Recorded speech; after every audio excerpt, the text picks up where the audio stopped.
C'est à travers cette chanson que les agents du Trésor public ont montré le mécontentement par rapport aux décisions du gouvernement à leur encontre. En effet, suite à la décision du ministre des Finances de relever les attachés financiers des ambassades de Paris et de Belgique, le syndicat des agents du Trésor public du Bénin, Sinatrep, a protesté ce lundi matin pour réclamer leur réinsertion. Vu la provocation du ministre, on s'était quand même dit qu'il fallait qu'on se retrouve pour les actions qu'on doit mener.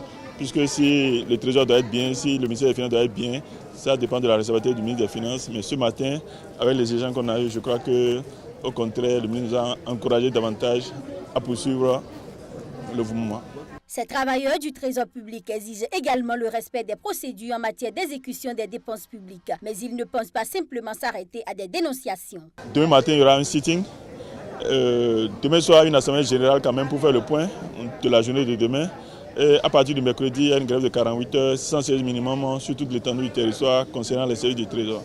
Maintenant, à partir de la semaine prochaine, au vu de l'âge du vendredi, mais je crois que jour après jour, semaine après semaine, les choses iront en se durcissant. Pour ces travailleurs, cet acte du gouvernement est nul et de nul effet. Ils appellent leurs collègues à ne pas céder aux intimidations et à poursuivre le mouvement. Nous avons un plan de carrière et c'est le respect de ce plan de carrière qu'on est en train de défendre, a fait savoir Kader Yarou.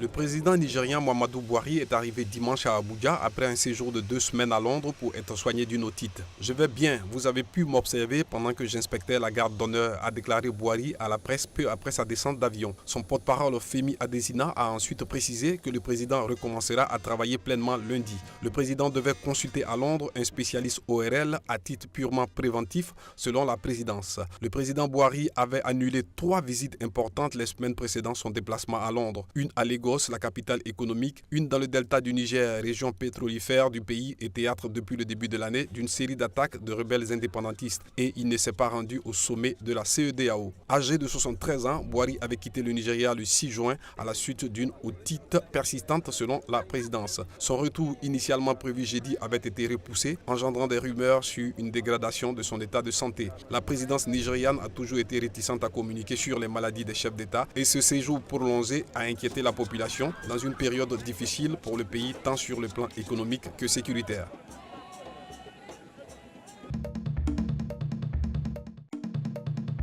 Au moins 5 personnes ont trouvé la mort dimanche aux environs de 1h30 du matin au Cameroun dans l'effondrement d'un immeuble en construction à Ndogbat dans l'arrondissement 3 de Douala. Cet accident serait dû au non-respect des normes de construction. Vous voyez que tout est entassé. On suppose que les charges sont déjà sur les victimes. Mais on fera ça de manière prudente pour pouvoir donner toutes les chances à un éventuel survivant. Les victimes se trouveraient dans un bar déjà exploité au rez-de-chaussée de cet immeuble en construction sur 3 niveaux dont le propriétaire réside hors du pays. Nous ne cesserons de décrier les conditions. Une fois de plus, il est nécessaire qu'on fasse très attention lorsqu'on a à construire un bâtiment, qu'on se réfère aux experts, que ceux qui ont la maîtrise du génie civil puissent être à nos côtés, qu'on n'ait pas seulement de l'argent à faire élever des murs. Les recherches ont pris fin dimanche soir, a laissé entendre le lieutenant-colonel Michaela, commandant du 20e groupement des sapeurs-pompiers. Une enquête a été ouverte.